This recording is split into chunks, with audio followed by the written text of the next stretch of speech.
দেখুন এখন ভোটের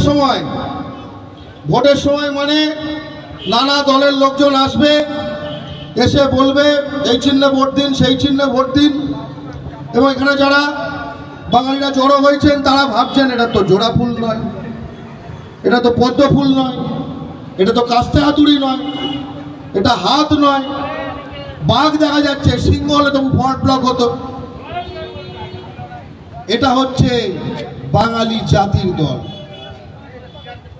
বাংলা পক্ষের একখানা স্লোগান আছে, ঢুকে বলো ছাতি, দলের উপর জাতি।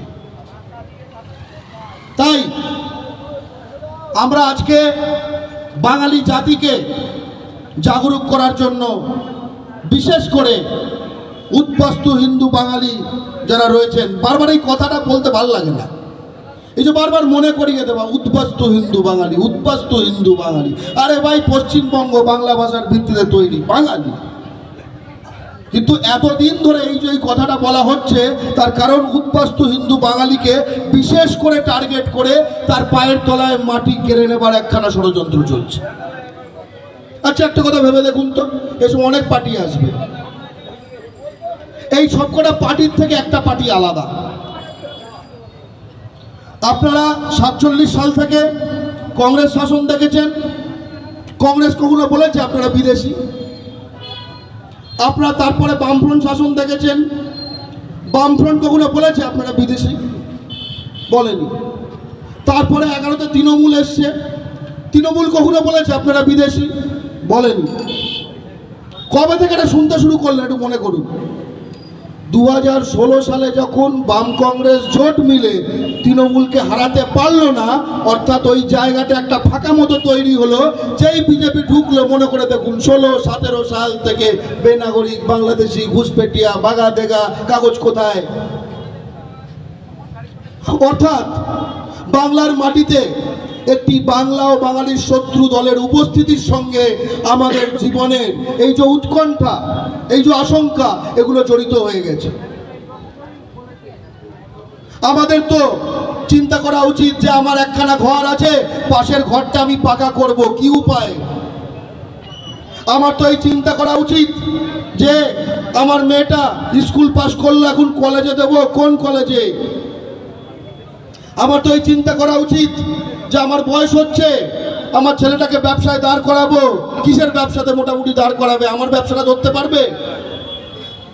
আজকে দেখুন সারা ভারতে অন্য সকল জাতির মানুষ কিন্তু এই চিন্তাগুলো করছে, আর বাঙালি বিশেষ করে যারা অনেক আমল দেখেছে, হোয়াটসঅ্যাপের বাইরের দুনিয়া দেখেছে, সেই বাবারা তোষকের তলায়, কুলুঙ্গির তলায়, তুই একবার রাঙা জেঠিমাকে ফোন করতো কিছু একটা আছে কিনা।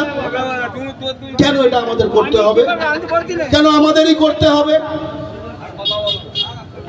আমরা আজকে আমার পূর্ববর্তী বক্তারা যে জিনিসটা বলল, আমি সেই জিনিসই আবার বলবো, বারবার বারবার কানের কাছে বলবো, কারণ সত্য দিয়ে যদি কান পচে যায় যাক, তথ্য দিয়ে কান পচে যায় যদি যাক, মিথ্যা কানে ঢোকার থেকে সত্য দিয়ে কান পচা অনেক বেশি গুরুত্বপূর্ণ। 2019 সালে সিএ আইন পাস হয়, 2024 সালের 11ই মার্চ সেই আইনের বাস্তবায়ন কিভাবে হবে তার নিয়মাবলী বেরোয়। ব্যাপারটা কিরকম একটু উদাহরণ দিই, যে উদাহরণটা আপনারা বুঝবেন। যে স্বাস্থ্যসাথী একটা আইন করে পাশ হলো, যে হ্যাঁ রাজ্য সরকার স্বাস্থ্যসাথী করবে, আইন পাশ হলো, কিন্তু আইন পাশ হয়ে গেলে আপনি স্বাস্থ্যসাথী পাবেন না। এরপরে আইনের নিয়ম বার হবে, আপনি কার কাছে অ্যাপ্লাই করবেন, কি কি কাগজ লাগবে, কোন কোন জিনিস ওর মধ্যে কভার আছে, ইত্যাদি ইত্যাদি, কে পাবে কে পাবে না। এই যে পরের যে নিয়মাবলী, এটা হচ্ছে ওই আইনকে বাস্তবায়ন করার যে নিয়ম। তেমনি 2019 সালে যে সিএ আইন পাশ হয়েছিল, সেই আইনকে বাস্তবায়ন করার জিনিস হচ্ছে 2024 সালে 11ই মার্চে প্রকাশিত হওয়া এই সিএ রুলস, অর্থাৎ এর মাধ্যমে বাস্তবায়িত হবে। কি বলা হয়েছিল? সব হিন্দু নাগরিক হয়ে যাবে, পশ্চিমবঙ্গে সব হিন্দু বাঙালি নাগরিকত্ব হয়ে যাবে। মোল্লার কাছে খেলা খেয়েছে, মনে দগদগে ঘা রয়েছে, পিঠে দাগ রয়েছে। এইবার মোদিজি এসে গেছে, কোনো চিন্তা নেই, এই কথাটাই তো শুনেছেন। আপনি এটা অবশ্য জানেন না যে বাংলাদেশের যারা মোল্লা তাদের সঙ্গে মোদিজির কোম্পানির ভালোই ব্যবসা চলছে, আদানি আম্বানি সকলে, ঠিক আছে, তখন আর কোনো রকম সমস্যা হয় না। যাই হোক, একটা কথা ভেবে দেখুন তো, আমি ধরুন আপনারা এগুলো বলছি, আমি নিজের কথা বলছি, আমি একজন ঘটি, আপনাদের মধ্যে অনেকেই পূর্ববঙ্গীয় উৎসে। দেখুন, আমি হুগলির ছেলে, জন্মভিটে আমার, থাকি কলকাতায়, আপনাদের এখানে বলতে এসেছি। অনেক দূর থেকে নিজেরা যখন বলতে আসছে, আপনার ভালো করতে আসছে, ঘরের কাছে সন্দেহের চোখে দেখবেন। নিজের উৎসাহে যদি কেউ ঘরের কাছে ভালো করতে আসে, খুব সন্দেহের চোখে দেখবেন ভাই, ঠিক আছে। আমি তো ভাই সন্দেহের চোখে দেখি যে ভাই আমি তোমায় চিনি না, জানি না, তুমি আমার ভালো করতে এসছো, আমার পাড়া চিনে চিনে কি মতলবটা কি, তাই না? একজন ঘটি বাঙালির কি মতলব থাকতে পারে? আপনার এটা তো পূর্ববঙ্গ থেকে যারা এসছে তাদের জন্য আমি দু তিনটে প্রশ্ন করব, উত্তর দিতে হবে। আপনাদের আধার কার্ড আছে? আমারও আধার কার্ড আছে। আপনাদের ভোটার কার্ড আছে? আমার ভোটার কার্ড আছে। আপনাদের রেশন কার্ড আছে? আমার রেশন কার্ড আছে। এইবার হলো সমস্যা কি, এই তিনটে থাকা সত্ত্বেও আপনি যদি ভারতীয় না হন, এই তিনটের বাইরে আর কিছু নেই, আমি ঘটি, আমি ভারতীয় হলাম কি করে? এটা খুব গুরুত্বপূর্ণ প্রশ্ন। অর্থাৎ পূর্ববঙ্গীয়দের যখন বাংলাদেশি বিদেশি দাগিয়ে দেওয়া হচ্ছে, আমি ঘটি হয়ে মাপছি, ভাই ব্যাপারটা কি হচ্ছে? অনেকে মনে করতে পারে ঘটিদের তো এখানে বহুকাল ধরে কাগজপত্র এই সেই নিশ্চয়ই আছে, কিন্তু বাস্তব কথা হলো আজ থেকে 30-40 বছর আগে কটা প্রসব হাসপাতালে হতো? কোন বার্থ সার্টিফিকেট?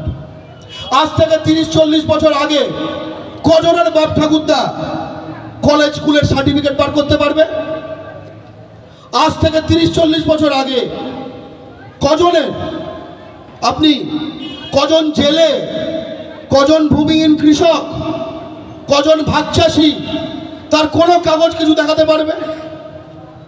অপারেশন বর্গা হয়েছে আর 70 দশকের শেষে 80 দশকের প্রথমে, তবে বর্গা নথিভুক্তকরণ হলো। তার আগে কি ফক্কা? তার মানে কি আমিও ফক্কা? আমার 14 পুরুষের ভিটে ফক্কা? তার মানে আমি একজন ঘটি হয়ে যেন একই ফাঁদে না পড়ি, তাই জন্য আজকে যে বাঙাল, তার জন্য আমাকে বুক পেতে দিতে হবে। এটা আসলে নিজেকেই বাঁচানো, এটা নিজেকেই বাঁচানো। আরেকটাও জিনিস বাঁচানোর ব্যাপার রয়েছে। আমরা বাংলা পক্ষ করি, আমরা ভারতে বাঙালির অধিকার আদায়ের জাতীয় সংগঠন, আমরা বাঙাল সংগঠন না, আমরা ঘটি সংগঠন না।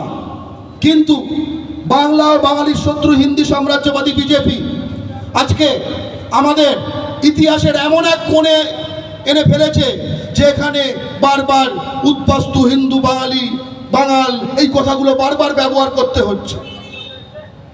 আচ্ছা ভেবে দেখুন তো, যখন ওপার থেকে এসেছিলেন এই বাংলায় সবকটা কাগজ হয়ে গেছে, কেন হয়ে গেছে? এপারেও আপনার স্বজাতি ছিল বলে, এপারেও আপনার স্বজাতি ছিল বলে। যদি আজকে পূর্ববঙ্গের পাশে বিহারের বর্ডার থাকতো, তাহলে আজকে এখানে বর্ধিষ্ণু বাজার হতো না বাঙালিদের। আজকে যদি পূর্ববঙ্গের পাশে পশ্চিমবঙ্গ না থাকতো, শুধু আসাম থাকতো, তাহলে 12 লক্ষ হিন্দু বাঙালিকে নাগরিকত্বহীন করে দেওয়া হতো, ডিটেনশন ক্যাম্পে ফেলে দেওয়া হতো। আমি ক্রেডিট নিচ্ছি না ঘটি হিসেবে, কিন্তু বলছি যে স্বজাতি মানে আমাদের মায়ের ভাষা বাংলা, এবং এটা উন্নত বাংলা, এটা ধর্মের ভিত্তিতে ভেদাভেদ করা ওই নষ্ট বাংলা নয়, এটা গর্ব করে বলি। এবার এই কাগজগুলোতে আসি, আপনার কি কি লাগবে? ধরুন আপনি এত কথা শুনে বুঝলেন ভাই কাগজ তো পাওয়া যাবে, অন্তত কি সমস্যা তোমাদের? কোনো সমস্যা নেই, কাগজ পান। কি করে পেতে হবে? কিভাবে আবেদন করবেন? স্বাস্থ্যসাথী তো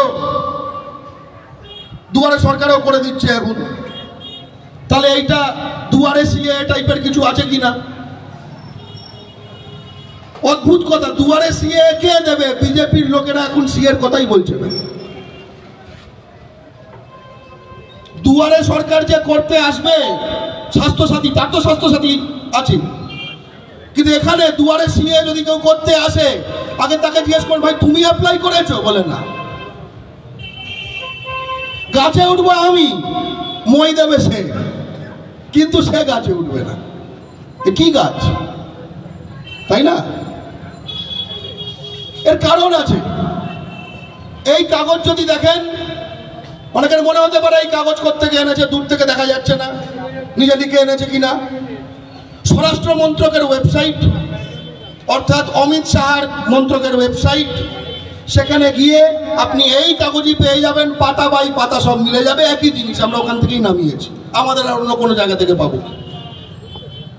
তিনটে জিনিস লাগবে, একটা আছে আপনার, আরেকটা নেই আপনার, আর আরেকটা লিখে দিলে হয়ে গেল আপনার। ঠিক আছে, প্রথমে বলি কোনটা নেই আপনার। অধিকাংশ ক্ষেত্রে এখানে আপনাকে জমা দিতেই হবে, কোনো অপশনাল ফপশনাল নেই। ঠিক আছে, অপশনাল মানে দিতেও পারো নাও দিতে পারো, সেই কথা এখানে লেখা থাকার কথা, লেখা নেই। অর্থাৎ শুভেন্দু অধিকারী মিথ্যে কথা বলছে। মিথ্যে কথা কেন বলছে? সে একটা সেলসম্যান। সেলসম্যান যে প্রোডাক্ট বিক্রি করতে তার মালিক পাঠায়, সে সম্বন্ধে সত্য মিথ্যাটা কোনো বড় কথা না, সে মাইনে পাবে, কোনো ব্যাপার নেই। কিন্তু যে মালটা কিনবে, সে ফেয়ার অ্যান্ড লেভলি গায়ে মাখলে যদি এখন খোঁজপাঁচ না বেরোয়, তাহলে তো আমাকে চিন্তা করতে হবে, তাই না? সেলসম্যান তো বিক্রি করে দিয়ে চলে গেল, সে কমিশন খাচ্ছে, কিন্তু আমার তো গায়ে লাগছে। প্রথমত যে কাগজ আপনাকে জমা দিতেই হবে, তিনটি কাগজ।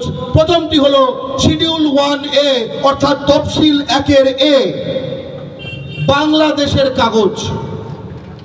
বাংলাদেশের কোন কাগজ? জমির দলিল আছে, অধিকাংশের নেই। বাংলাদেশের স্কুলের সার্টিফিকেট, অথবা আরেকটু আগে হলে পূর্ব পাকিস্তান, স্কুলের সার্টিফিকেট নেই। অথবা ভাড়া দিয়েছিলেন তার রসিদ। মানে ছোট করে বলতে গেলে বাংলাদেশ অথবা পূর্ব পাকিস্তানের নানা রকম কাগজ অধিকাংশের কাছে নেই। এমন নয় যে এটা আপনার ওই পরীক্ষার মতো তিনটে প্রশ্ন, যে কোনো দুটি লিখো, এটা তিনটেই দিতে হবে। তিনটে না দিলে পরের ধাপে যেতে পারবে না, কোনো অ্যাপ্লিকেশন হবে না। অর্থাৎ প্রথমেই বাদ, আপনার জন্য বানানোই হয়নি। 2, শিডিউল 1B, দ্বিতীয় কোন কাগজ? অর্থাৎ আপনি প্রথমে বাদ হয়ে গেলেন, কিন্তু তবুও পুরোটা একটু জেনে নেওয়া ভালো। 1B-তে কি আছে? ওই প্রথমে যেগুলো বললাম সবার আছে, আধার কার্ড, রেশন কার্ড ইত্যাদি, যে কোনো একটা দিলে হবে। মানে কি? মানে হচ্ছে যে যুক্তিটা দেওয়া হচ্ছে, আপনি বাংলাদেশে ছিলেন, ভারতে এসছেন এবং হিন্দু এখানে থাকেন, তাই আপনাকে নাগরিকত্ব দেওয়া হবে। তাহলে আপনি বাংলাদেশে ছিলেন, ওইটার কারণগুলো কাগজ, আপনি ভারতে আছেন, ওইটার কাগজগুলো, এবং আপাতত এখানে আছেন, আপনি হিন্দু, এটা হচ্ছে তৃতীয় অংশটা। প্রথম অংশটা হবে না, কোনো বাকিটাই হবে না। দ্বিতীয় অংশটা পারছেন, তৃতীয় অংশটা খুব ভয়ঙ্কর। তৃতীয় অংশটা আমি একটু পড়ে শোনাতে চাই, বার কর, মুখস্থ আছে, কিন্তু আমি প্রতিটি শব্দ পড়ে শোনাতে চাই। এখানে হাওয়ায় হাওয়ায় গ্যাসে গ্যাসে কথা হবে না, ঠিক আছে?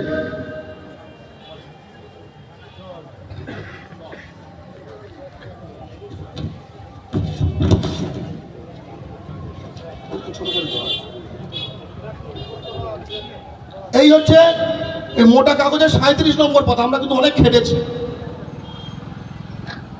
কি? আমি একজন বাংলাদেশি অথবা পাকিস্তানি নাগরিক। আপনি বলছেন, কাকে বলছেন? হলফনামায় বলছেন, আদালতের সামনে করে কাগজটা বার করছেন, করে সেটা স্ক্যান করে আপলোড করতে হবে। এই হচ্ছে ব্যবস্থা, ডিজিটাল ইন্ডিয়া। বাংলাদেশের বা পাকিস্তানি নাগরিক, আপনি হিন্দু এবং আপনি এই তারিখে ঢুকেছেন এবং এই তারিখে আবেদন করছেন এবং এই মুহূর্তে এইখানে রয়েছেন। এতদিন কোনো কাগজে আপনাকে ফারাক করা হয়নি, আপনি মিশে গেছেন, বিবাহ সম্পর্কে মিশে গেছেন, কাগজের সম্পর্কে মিশে গেছেন, সব কিছুতে মিশে গেছেন। আজকে শুধু আপনাকে বলতে হবে আপনি বিদেশি, এবং বলতে হবে যে আপনি এইখানে আছেন, এই হচ্ছে আমার ঠিকানা, আমার যদি খুঁজে পেতে চাও এইখানে পাবে। বাংলা একটা কথা আছে, বাঁশ কেন ঝাড়ে, বুঝতে পেরেছেন? এই কাগজটি আপনাকে হলফনামা করে জমা দিতে হবে, আপলোড করে।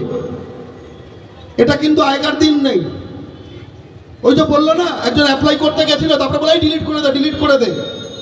কিন্তু যদি সাবমিট করে দিতেন, আগেকার দিনে অনেক সময় হতো যে মহাজনরা চক্রবৃদ্ধি হারে ঋণের জালে জড়িয়ে ফেলতো চাষিদের। তখন চাষিরা কি করতো, জোটবদ্ধ করে, ঠিক আছে, সেরেস্তা ঘর যেখানে এগুলো রেকর্ডগুলো রাখা থাকে গিয়ে চালিয়ে দিত, যা ঋণপত্রের কোনো আর হদিস নেই, হাওয়া। কিন্তু এটা তো ডিজিটাল, চলে গেল, নাকচ হবে না, আঙুল কামড়ালেও হবে না।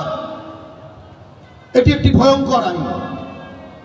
এটা কোনো হিন্দু বাঙালিকে নাগরিকত্ব দেওয়ার আইন নয়, এটা উদ্বাস্তু হিন্দু বাঙালিকে চিহ্নিত করার আইন।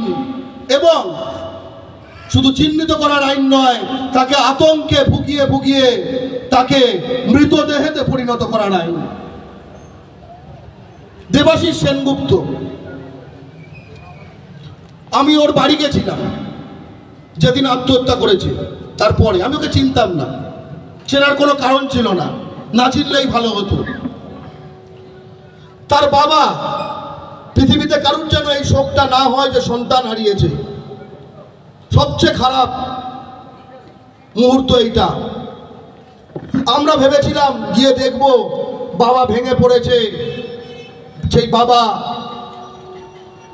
ঠাড় করতে পারছে না, এরকম একটা কিছু দেখব, ঘুমিয়ে আছে। গিয়ে দেখলাম সে ভয় পেয়ে আছে। সে বলল, এই যে আজকে আমার ছেলে আত্মহত্যা করেছে, এত ক্যামেরা প্রেস থেকে এসছে, ওরা তো জেনে গেল আমি বাংলাদেশ থেকে এসেছি। কি ভয়ঙ্কর কথা, একটু কল্পনা করতে পারছেন বিষয়টা? মানুষের স্বাভাবিক মনুষ্যত্ব, একটা বাবা যে তার সন্তানকে হারিয়েছে সবে 3-4 ঘন্টা আগে, সে সন্তান শোকের থেকে তখন নিজেকে বাঁচাচ্ছে যে এরপরে তো আমাকে রাস্তায় ধরবে। সেই ভয়টা পাচ্ছে কেন?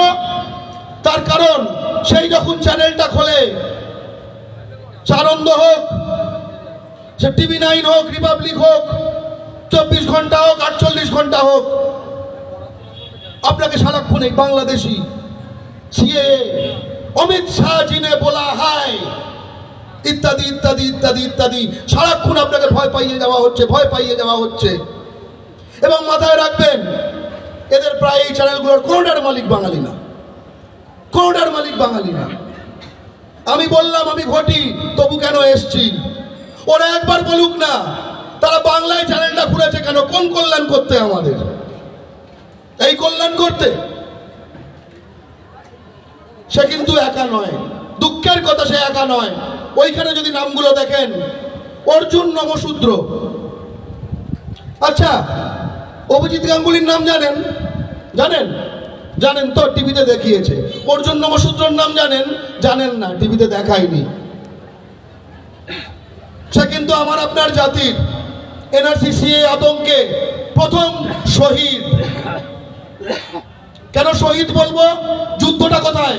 হ্যাঁ, এই বাংলার মাটিতে বাংলা ও বাঙালির শত্রুরা আমাদের এই মাটির পুঁজি, চাকরি, বাজার, জমি, অটো লাইন, টোটো লাইন, জনবিন্যাস, জনপ্রতিনিধিত্ব, খনি, বন্দর সবকিছু যখন দখল করতে এসছে, তার জন্য এই মাটিকে বাঙালি শূন্য করতে হবে। সেই বাঙালি শূন্য করার লড়াইতে যারা আটকে দিয়েছে, শহীদ হয়েছে, তাদের মধ্যে প্রথম শহীদের নাম অর্জুন নমশূদ্র। বাউনের ছেলে না, প্রথমে নেমেছে অর্জুন নমশূদ্র। বাউনের ছেলে প্রসঙ্গে বলি, শুভেন্দু অধিকারী বলেছে এইসব কিছু লাগবে না, এসব কিছু লাগবে না, মন্দিরের পুরোহিত ব্রাহ্মণকে দিয়ে সই করিয়ে দিলেই হবে, এটাও বলেছে। তাই যদি হতো, আমি গর্গ চট্টোপাধ্যায় ব্রাহ্মণের ছেলে, এখানে মাইক নিয়ে বসতাম না, ওখানে টেবিল নিয়ে বসতাম। একটা পেন নিয়ে বসতাম, নে ভাই কোথায় সই করতে দেয় একটু দক্ষিণা দিয়ে যা। কিন্তু আমি জানি তাতে কিছু হবে না, তার কারণ মোদি কি বললো আর দিদি কি বললো এটা গুরুত্বপূর্ণ না। যেটা গুরুত্বপূর্ণ সেটা হচ্ছে এই কাগজে কি লেখা রয়েছে, এর থেকে বেশি গুরুত্বপূর্ণ আর কিছু নেই। আজকে বাংলা ও বাঙালির ঐক্যবদ্ধ হওয়ার সময়।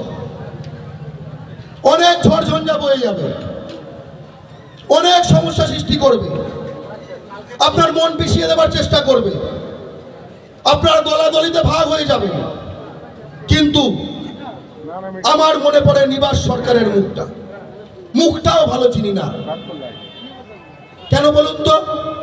সে হনুমান সেজেছিল এই জগন্নাথ সরকারকে জেতানোর জন্য। সে 2019-এর নির্বাচনে জগন্নাথ সরকারের গাড়ির বনেটের ওপর হনুমান সাজত এবং গদা নিয়ে থাকতো, এবং যেহেতু তার জন্য মেকআপ করতে হয়, মুখের এখানে যেরকম হনুমান সাজতে যেরকম হয়, তার জন্য আসলে নিবাস সরকারকে কেমন দেখতে আসলে জীবন্ত যখন ছিল আমরা জানি না। সে আত্মহত্যা করেছে। আমি মনে আছে পুজোর সময় আমি তখন দেশের বাড়িতে গেছি, হুগলি জেলার বলাগড়ে জিরাটের পাটুলি গ্রামে আমাদের দেশের বাড়ির পুজো হয়, দুর্গা পুজো। সেখানে আমি বসে আছি, হঠাৎ খবর এলো বোধহয় ষষ্ঠীর দিন বা সপ্তমীর দিন যে নিবাস সরকার আত্মহত্যা করেছে।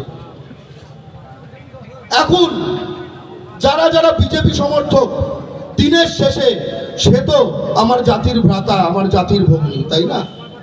সে তো আর কেউ নয়, সে তো গুজরাটি নয়, সে তো বিহারি নয়, সে তো মারওয়ারি নয়, সে তো আমার স্বজাতির। তাই তাকেও বলছি, ভাই লাইনে এসো, জাতির মূল ধারার লাইনে এসো। সেটা তৃণমূলের লাইন না, সেটা সিপিএম এর লাইন না, সেটা কংগ্রেসের লাইন না, সেটা বাঙালি জাতির লাইন। আমরা খুব স্পষ্টভাবে বলতে চাই, তুমি যে গাছে উঠছো, লাফাচ্ছ, তুমি নিজে আবেদন করলে না কেন? তুমি অন্যকে বলছো সিএ আইন, সেই আইনে তুমি আবেদন করনি কেন? কেন করনি? নিশীথ প্রামাণিক তার বাবা 1971-এর পরে যেখানে হিন্দু নিধনযোগ্য হয়েছিল, বলা হয় মুক্তিযুদ্ধ, কিন্তু 80% মরেছে হিন্দু, সকলে জানে। চুকনগর গণহত্যা থেকে শুরু করে খুলনায় সব কিছু জানা আছে। 71-এর পরে সে এসেছিল, তার সন্তান নিশীথ অধিকারী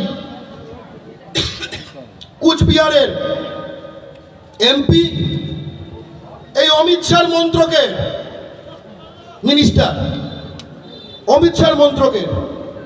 আচ্ছা, কোন রাষ্ট্রে কোন বিদেশি নাগরিক কেন্দ্রীয় সরকারের মিনিস্টার হয়? কোন রাষ্ট্রে হয় এরকম? পাকিস্তানে কোনো ভারতীয় গিয়ে মিনিস্টার হয়ে যেতে পারে, চীনে গিয়ে কোনো জাপানি মিনিস্টার হয়ে যেতে পারে। কখন মিনিস্টার হবে? যখন তার নাগরিকত্ব বদলাবে। হ্যাঁ, হতে পারে তার জাপানি জন্ম, কিন্তু তার নাগরিকত্ব জাপানি থেকে চীনা করে নিতে হবে সেখানে গিয়ে নেতা, মন্ত্রী, এমপি, এমএলএ মিনিস্টার হবার জন্য। তাহলে মিনিস্টার যখন হয়েছে সে ভারতীয়, তাহলে তো বেআইনি, তাহলে তো বিরাট একখানা 2 নম্বরই করা হচ্ছে। এইবার হলো আসল কথা। বাংলা পক্ষ বলছে নিশীথ প্রামাণিক ভারতীয়। আমি নিশীথ প্রামাণিকের থেকে জানতে চাই নিশীথ প্রামাণিক ভারতীয় কিনা। আর নিশীথ প্রামাণিক যদি বলে হ্যাঁ আমি ভারতীয়, মন্ত্রিত্ব তো করছে, তাহলে বলতে চাই, ভাই তুমি 71-এর পরে এলে, তোমার বাবা, তারপরে তুমি এখানে জন্মালে, তুমি ভারতীয় হয়ে গেলে, তোমার তো সিএএ লাগেনি, তাহলে অন্যের কেন সিএএ লাগবে? হ্যাঁ, ওর মন্ত্রকেরই কাগজ এগুলো, কিন্তু ও অ্যাপ্লাই করেনি। কি অদ্ভুত। আমি কিরকম মনে পড়ে জানেন তো? মনে আছে বার্ড ফ্লু, যারা একটু বয়স হচ্ছে, বার্ড ফ্লু মনে পড়ে? হ্যাঁ, বার্ড ফ্লু হয়েছিল তখন 10 টাকা 20 টাকা দরে মাংস টাংস বিক্রি হচ্ছিল, একদম কলকাতাতেও এই নিউ আমলে মঞ্জিনিস এগুলো না, তখন সব কাবাব টাবাব যেগুলো 80 টাকা 90 টাকা দাম 10 টাকা 15 টাকা বিক্রি করছিলাম। নিজে অনেকের অভিজ্ঞতা আছে, অনেক মানে যারা পোলট্রি চালায় মাথায় হাত পড়ে গেছিল। বামফ্রন্ট সরকার তখন, তো বামফ্রন্ট মানুষের মধ্যে এই ভয়টা রয়েছে। বামফ্রন্ট সরকার তখন একটা প্রেস কনফারেন্স করলো, সাংবাদিক সম্মেলন। তখন প্রাণী সম্পদ উন্নয়ন মন্ত্রী ছিল আনিসুর রহমান, ঠিক আছে? তো আনিসুর রহমান তখন আমার মনে পড়ে অনেকগুলো মাংস টাংসর খাবার দাবার সাজিয়ে বসেছে যে লোকেদের মনে ভরসা দেবার জন্য। তখন একজন সাংবাদিক খুব ভালো প্রশ্ন করেছিল, বলে দাদা আপনি একটু খেয়ে দেখান না, দাদা আপনি একটু খেয়ে দেখান না। আনিসুর রহমান উত্তর দিয়েছিল, না আমি দুপুরবেলা খেয়ে বেরিয়েছি তো, ব্যাস ওইখানেই শেষ। তাই একই কথা আমরা বলছি, ভাই অ্যাপ্লাইটা করে দেখান না, অ্যাপ্লাইটা করে দেখান না। আমরা তো গাছে উঠবো না, আমরা দেখবো আপনি গাছে উঠলেন কিনা। তারপরে যখন মগডালে লটকে যাবেন মাথায় রাখবেন বিজেপি থাকবে না, কিন্তু বাঙালিরা থাকবে, আমরা নামাবো আপনাকে মই দিয়ে, কারণ আপনি আমার স্বজাতি। জাতির মধ্যে কখনো বিভেদ সৃষ্টি করার চেষ্টা করবেন না, এটা পাপ, এটা জাতিদ্রোহিতা। কেন জাতিদ্রোহিতার কথা শেষে বলবো, তার কারণ বাঙালিকে যথেষ্ট ভয় পাইয়ে দেওয়ার জন্য এই সিএ আইনের রুলস আসার আগে হঠাৎ পটপট পটপট পটপট করে মনে পড়ে আধার কার্ডগুলো অনেকের অফ হয়ে গেল, কাগজ চলে এলো বাড়িতে, মনে পড়ছে? মাঝে একবার ফেসবুক অফ হয়ে গেছিল 2-3 ঘন্টার জন্য, সেখানে পোলাপানের কি মানে সমস্যা, হোয়াটসঅ্যাপ করে তোর ওটিপি ঢুকলো, তোর ওটিপি ঢুকলো, এই করে বেড়াচ্ছে। সেখানে একটা মানুষের যখন আধার কার্ড অফ হয়ে যায় কি অবস্থা, তখন বাংলা পক্ষ সহ বাঙালির পক্ষে থাকা নানা সংগঠন তারা কিন্তু ঝাঁপিয়ে পড়লো, সঙ্গে সঙ্গে বলে দিল টেকনিক্যাল ভুল হয়েছে, ভাই টেকনিক্যাল ভুল হয়েছে, ভুলে গেছে। ভারতের মধ্যে অন্য কোনো জায়গা না, শুধু পশ্চিমবঙ্গ, পশ্চিমবঙ্গের মধ্যে অন্য কোনো জায়গা না, শুধু বর্ডার ডিস্ট্রিক্ট, শুধু বর্ডার ডিস্ট্রিক্টে সবাই না, যারা হিন্দু বাঙালি উদ্বাস্তু তাদের কার্ডগুলো ডিঅ্যাক্টিভেট হয়ে গেল ভুল করে। বাঙালির কপালে কি গয়াকার ধয়াকার গাধা লেখা আছে?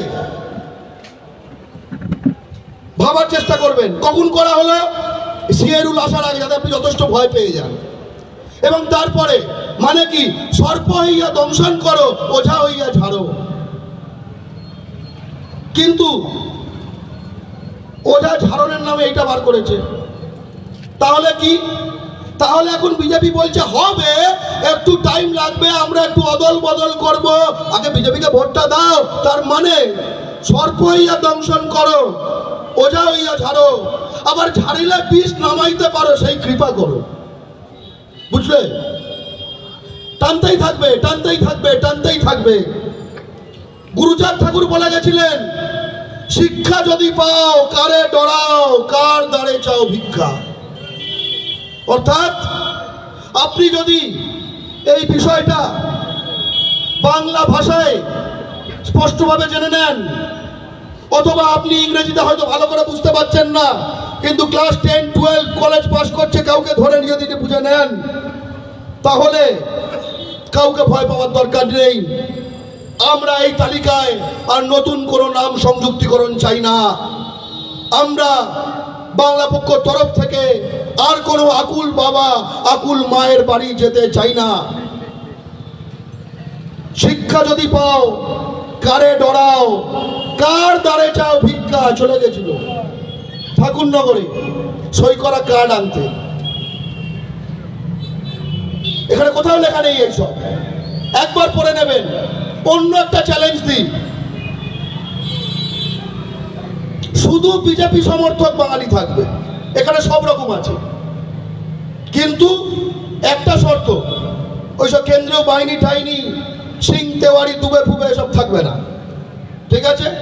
তার মাঝে জগন্নাথ সরকার এইটা বাংলা তর্জমা করে পড়াবেন শুধু বিজেপি সমর্থক বাঙালিদের মধ্যে।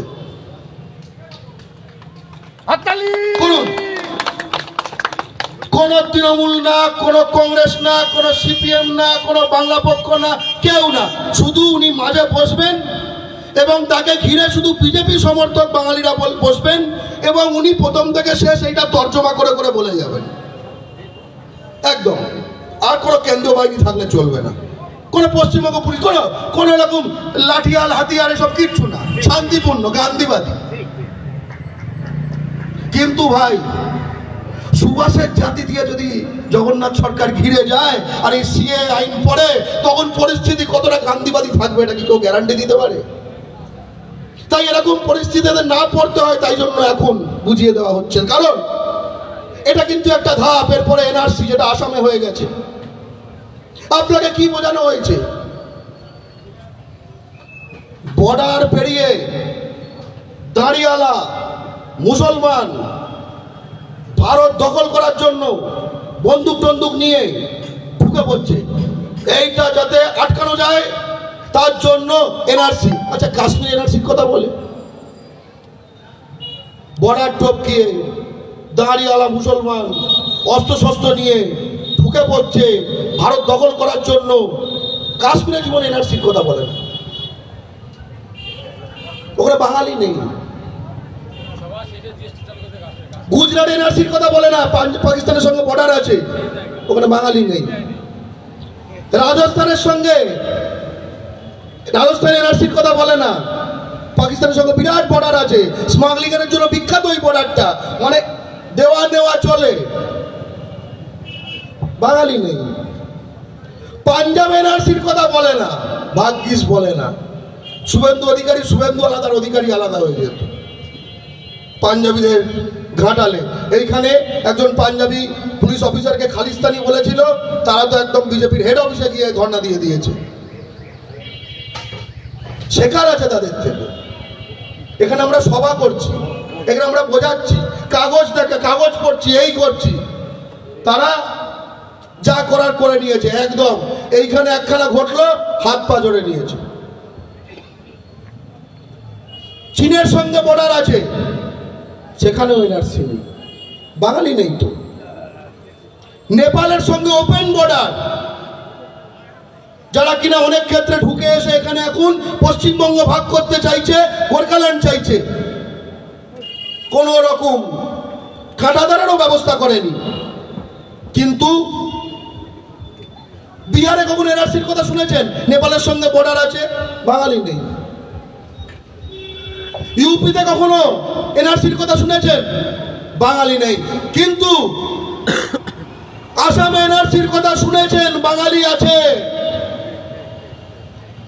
পশ্চিমবঙ্গে এনআরসির কথা শুনেছেন, বাঙালি আছে।